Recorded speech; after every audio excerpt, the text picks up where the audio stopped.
नमस्कार साथीहरु, useful tips in Nepal च्यानलमा तपाईलाई स्वागत छ। म अजय। आजभोलि डिजिटल जमानामा हैन, डिजिटल समय चलिरहेको छ, जताकतै डिजिटलको कुरा आइरहेको छ।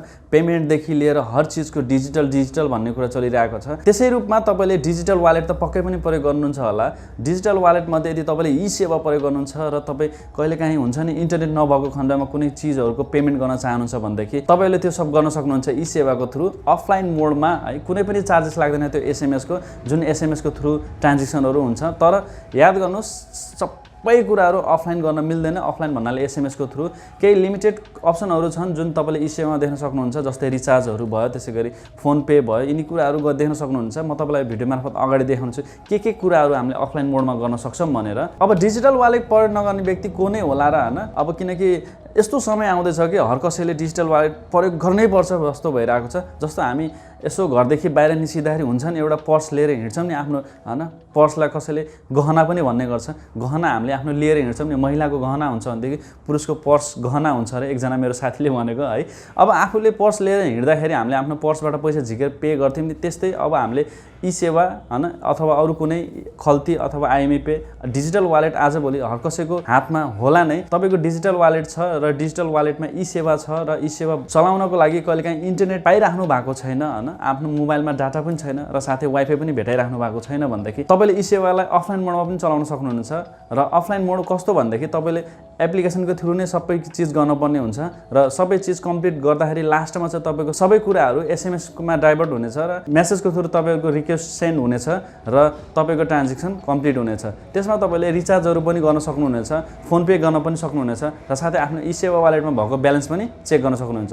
र जति पनि एसएमएसहरु जान्छन् तपाईको रजिस्टर्ड नम्बरबाट, त्यसमा कुनै चार्जेस लाग्दैन। मतलब हुन्छ नि कहिलेकाहीँ आफ्नो मोबाइलको ब्यालेन्स कट्ने हो कि एसएमएस जाँदाखेरि भन्ने सोचमा हुनुहुन्छ भनेदेखि तपाईको ब्यालेन्स कट्दैन। यो सबै फ्री अफ कस्ट होस्, चाहे तपाईको वालेट एनसेलको नम्बरबाट रजिस्टर भएको होस्, चाहे त्यो कुनै एनटीसी को नम्बरबाट रजिस्टर भएको होस्। त्यति हो। यो सब अफलाइन मोड चलाउनको लागि चाहिँ त्यो नम्बर तपाईकै मोबाइलमा चलिरहेको हुनुपर्ने छ, किनकि तपाईको नम्बरबाट यो सबै एसएमएस गएमा मात्र यो सब कुराहरु हुन्छ।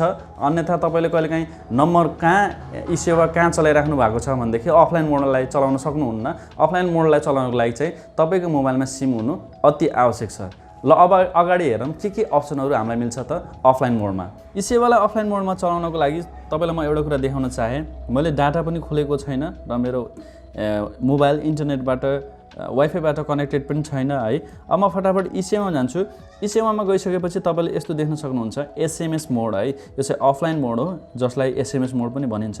अब एसएमएस मोडमा चाहिँ तपाईले गर्न सक्ने कुराहरु जस्तो टप अप गर्न सक्नुहुन्छ, खानेपानीको बिल तिर्न सक्नुहुन्छ, त्यसैगरी क्रेडिट कार्डको बिल पेमेन्ट गर्न पनि सक्नुहुन्छ, इन्टरनेटको बिल पनि पे गर्न सक्नुहुन्छ। तर इन्टरनेटको बिल चाहिँ सबै इन्टरनेटहरु छैनन्, केही लिमिटेड छन्। तपाईले यहाँ अगाडि देख्न सक्नुहुन्छ। त्यसैगरी तपाईले रिचार्ज चाहिँ सबैको गर्न सक्नुहुन्छ, एनसेल, एनटीसी, स्मार्ट जेसुकै पनि होस्। तर रिचार्ज गर्दा चाहिँ अमाउन्ट चाहिँ 100 रुपैयाँ भन्दा कम चाहिँ गर्न पाउनुहुन्न। यो कुरा पनि ख्याल गर्नु होला। 100 रुपैयाँ भन्दा थोरै गर्न मिल्छ अनलाइन मोडमा, तर अफलाइन मोडमा चाहिँ 100 रुपैयाँ भन्दा माथि नै गर्न पर्ने हुन्छ। मिनिमम अमाउन्ट 100 रुपैयाँ है। त्यसैगरी तपाईले देख्न सक्नुहुन्छ खानेपानीमा पनि लिमिटेड छन् हैन।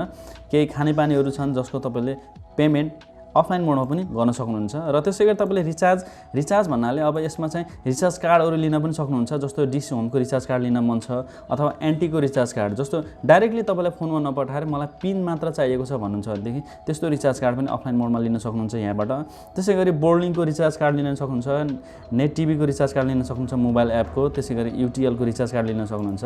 त्यसैगरी तपाईले यहाँ अर्को अप्सन देख्न सक्नुहुन्छ स्कुलको फी केहीहरु छ, ईएमआई पनि अप्सन रहेको छ र सिम एक्टिभेसन पनि गर्न सक्नुहुन्छ तपाईले अफलाइन मोडमा। र त्यसैगरी तपाईले माई एकाउन्टको रूपमा तपाईले ब्यालेन्स इन्क्वायरी गर्न सक्नुहुन्छ, मिनी स्टेटमेन्ट हेर्न सक्नुहुन्छ र चेक रिवार्ड्स कति छ त। र त्यसैगरी अदर पेमेन्टमा गएर हामीले हेर्यौं भने केही अरु पेमेन्टहरु छन्, त्यो पेमेन्टहरु पनि तपाईले अफलाइन मोडमा गर्न सक्नुहुन्छ। जसमा एकदमै अहिले चाहिने भनेको एउटा फोन पे पनि छ। जस्तो हामी केही चीज किनिम हैन, केही सामानहरु किनिम पसलबाट, त्यो पसलसँग फोन पे छ भनेदेखि त्यसको मर्चेन्टाइज कोड हैन, मर्चेन्ट कोड जुन त्यो एउटा जुन राखिएको हुन्छ नि त्यो पसल अगाडि, त्यसमा लेखिएको हुन्छ। र त्यसैगरी पेमेन्ट कोड पनि त्यसैमा लेखिएको हुन्छ। त्यो दुईटा कोड लेखेर अमाउन्ट लेखेर प्रोसिडमा क्लिक गर्नुभयो भनेदेखि तपाईले आफ्नो फोन पे को ट्रान्ज्याक्सन पनि अफलाइन मोडमा कम्प्लिट गर्न सक्नुहुन्छ। अब त्यसैगरी म तपाईलाई ब्यालेन्स इन्क्वायरी गरेर पनि देखाउँछु। ब्यालेन्स इन्क्वायरी गर्नलाई ब्यालेन्स इन्क्वायरीमा क्लिक गर्नुहोस्। ब्यालेन्स इन्क्वायरीमा क्लिक गरेपछि तपाईले यहाँ आफ्नो एमपिन दिनुहोस्। आफ्नो एमपिन दिइसकेपछि तपाईले सेन्डमा क्लिक गर्नुहोस्। सेन्डमा क्लिक गर्ने बित्तिकै तपाईले डाइरेक्टली आफ्नो एसएमएसमा जानुहुन्छ। अब एसएमएसमा चाहिँ यो जति पनि कोडहरू लेखिएको हुन्छन् यसलाई चाहिँ केही पनि डिलिट गर्ने अथवा थप्ने काम चाहिँ नगर्नु होला, किनकि तपाईँले त्यो गर्नुभयो भनेदेखि तपाईँको यो ट्रान्जेक्सन कम्प्लिट हुँदैन। अब सिम्पली तपाईँले यो सेन्ड आइकनमा क्लिक गरिदिनु होला। मेरोमा एरो देखाइरहेको छ भनेदेखि तपाईँकोमा सायद सेन्ड लेखिरहेको होला, जे छ त्यसमा क्लिक गरेर तपाईँले यो एसएमएस सेन्ड गरिदिनु होला। सेन्ड गरेको लगत्तै केही बेरमै तपाईँको एसएमएस आउनेछ, हेर्दै सक्नुहुन्छ मेरो eSewa वालेटको ब्यालेन्स देखाइएको छ। यसरी नै तपाईँले ब्यालेन्स चेक गर्न पनि सक्नुहुन्छ। र टपअपको लागि जस्तो टपअप भन्नाले रिचार्ज गर्नको लागि जस्तो हामी टपअपमा गयौँ, टपअपमा गएर हामीले आफ्नो एउटा कुनै नम्बर लेख्यौँ। आफ्नो नम्बर दिइसकेपछि तपाईँले देख्न सक्नुहुन्छ त्यो एनटिसी प्रिपेड पोस्टपेड हो कि एनसेल हो कि के हो त्यो कुरा यहाँ लेखेर आइएको छ। अब मैले एमाउन्टमा 100 रुपियाँ लेखेँ, त्यसपछि अब तपाईँले प्रोसिडमा क्लिक गर्न पर्ने हुन्छ। प्रोसिडमा क्लिक गरिसकेपछि एकचोटि फेरि कन्फर्ममा क्लिक गरिदिनुहोस्, त्यसपछि आफ्नो एमपिन दिनुहोस्। एमपिन दिएर भइसकेपछि सेन्डमा क्लिक गरिदिनुहोस्। सेन्डमा क्लिक गरिसकेपछि तपाईँ फेरि एसएमएसमा जानुहुन्छ डाइरेक्टली। अब यहाँ तपाईँले केही इरेज नगर्नुहोस्, केही नमेटाउनुहोस्, न केही थप्नुहोस्, तपाईँले सिम्पली सेन्डमा क्लिक गरिदिनुहोस्।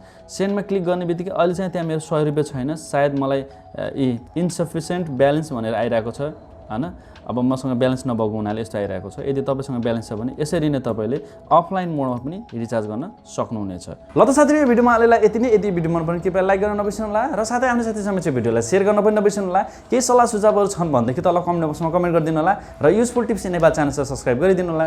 जय नेपाल, बाइ बाइ।